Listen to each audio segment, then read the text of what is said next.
I know that your father obviously trained like under like the inventor of Taekwondo, General Choi, right? Yeah, well, his my dad's first instructor was a teacher at Niles North High School, actually, who was also very close with one of another person named Grandmaster Seraph, who was the first of three people to be promoted by General Choi, the founder of Taekwondo. But he was the only non-Korean out of the three. So Oh, there were really? two Koreans, and Grandmaster Seraph was the only, let alone not non-Korean, but he's also an American, the one of three to be the first promoted to ninth down and spread it. And his head student was my father's instructor. So my lineage is, as you can see, it's my dad, Grandmaster Seraph, and then General Choi. So it's a lot of politics when it comes to, unfortunately, the art of Taekwondo. So, have you ever? Obviously, there's for those people that don't know, there's like two main schools of Taekwondo. There's the ITF and the WTF, and Yeah, there's people don't know that there's a difference between styles and organizations. yeah, So there's two different styles, I should say. There's ITF, which was the first created version of Taekwondo after they mixed together all these different kwans, which people don't know. This is before there was Taekwondo, before there was two different styles of Taekwondo. There was Taekyon, there was Chungdo Kwan, there was all these different kwans. And then at some point, General Choi tried to mesh these all together, and still over the years until he passed away, he was adapting to the art. But when he created Taekwondo, he wanted to spread it to everywhere, including North Korea. And this really pissed off South Korea. So when this happened, South Korea pretty much, I should say, lack of a better term, banished him, like drove him out. Like, okay, well, we see what you've done with creating the art of Taekwondo, showing like an art for Korea. We're going to keep the name, but create our own new style. So that's how the split happened between the two styles. So ITF kept growing, which was primarily meant for self defense. It wasn't even meant for sparring competitions. General Choi didn't even like sparring. He thought that really. there were too many rules to show what Taekwondo is really meant for. You can't poke a guy in the eyes. You can't jab a guy in the throat. Whereas the WT system, the Olympic style system, as we know today, is for sport, scoring points. So after South Korea banished him and yada, yada, yada, when South Korea hosted the Olympics, guess whose style became very popular? The new style known Yeah, as WT or known as WTF back in the day. So this is why pretty much when people hear the name Taekwondo, all they know is pretty much the Olympic style. But when you go to other depth of organizations, I can't keep count. Nobody can keep count. There's so many different organizations where they've adapted a certain style and just added on to their own. So, like ATA, for example, that's an I heard of organization. that one. Yeah. And that's what Anthony Pettis and Sergio Pettis came from. That's where they started their martial arts. It's the ATA, which was like a small branch of the founder of that organization took what he learned from the ITF style and then created his own version. So, but there's like a point stop system, chest protector, face protector. I don't think they can punch to the head. It's like a strange combination of actually like ITF and WT at that point, but with point Oh, stops. okay. Yeah. So yeah, that's one very famous person. If you follow the UFC and MMA community, Anthony Pettis and Sergio Pettis came out of the ATA organization. It's actually interesting. I was fortunate enough to actually meet with him like this was like a couple years ago, and I remember him mentioning something about ATA actually. Yeah, they were one of the first Taekwondo organizations to come to the U.S. That's why Yeah, it's called the American Taekwondo Association. I'm pretty sure. it's pretty interesting. I actually didn't know a lot of that. I mean, I did some research on it, and I do know that obviously like originally like the goal was to like kind of like combine a bunch of like, the Korean martial arts, right? Yeah, That so exist. like I said, he was trying to combine all these different kwans. There was Chungdo Kwan, which is as you met Coach Chris from Max Gym. Yeah, His roots come from Chungdo Kwan.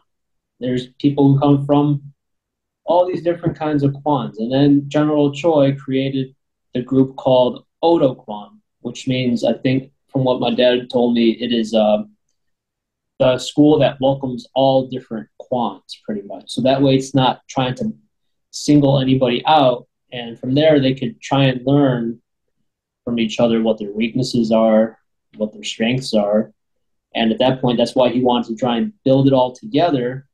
But the main difference was when General Choi was doing ITF, he wanted it to not be so similar to a karate system. yeah, So as you see other kwans before they created ITF and Taekwondo, they look very like linear and stiff, kind of like karate. Or I mean, if you look at WT, that's considered cookie one. It's another kwan.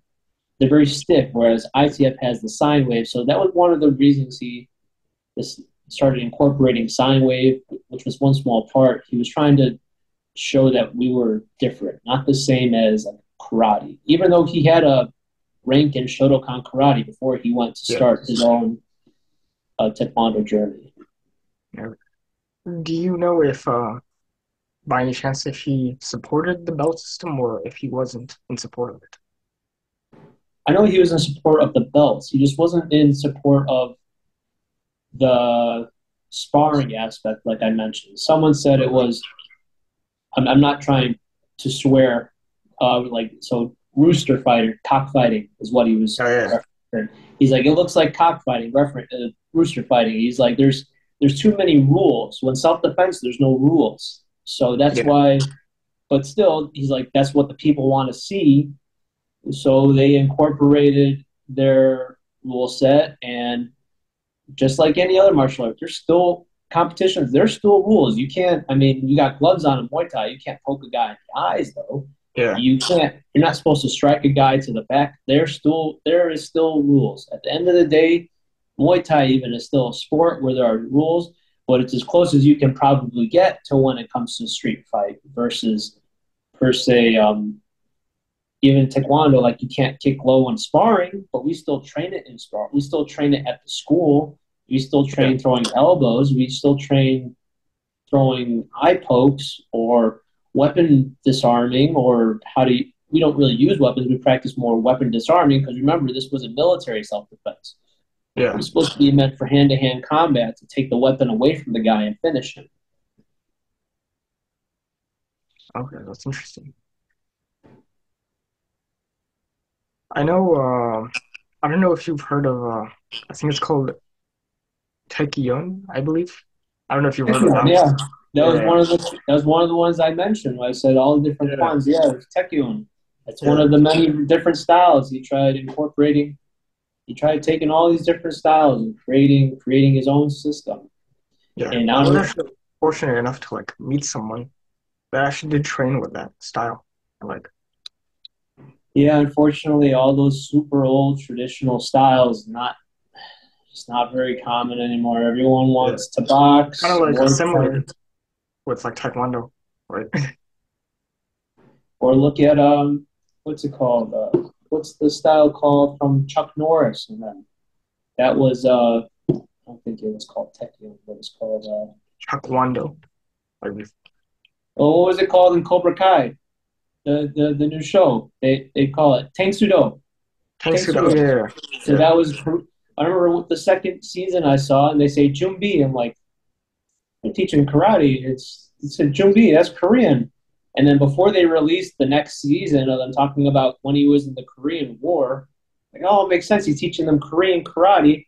And that's pretty much what Chuck Norris was famous for, Tang Sudo. So yeah, it's very similar to like how the system of point spar they do lots of point sparring, which is very hard to be a realistic approach. But if you can take that and mix it into other stuff, you can become very successful.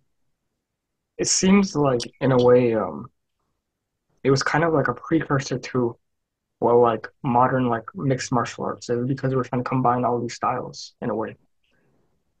Yeah, I mean it's almost as similar if you look at how Bruce Lee did it. He wanted to Yeah, combine all the different styles into what became Jeet Kune Do. So he's trying to take from the throwing aspect, the judo aspect, striking. From he's trying. There's that's what they try and I know push on when it comes to the his version of Jeet Kune Do. There's no rules, so yeah, it's very hard simple. to have a competition when there's no rules. Hence, what I said. General Troy didn't like the sparring part. Yeah, yeah. No, I can definitely understand that. At the same time, though, I can see like there being like a benefit to it as well, to the sparring aspect.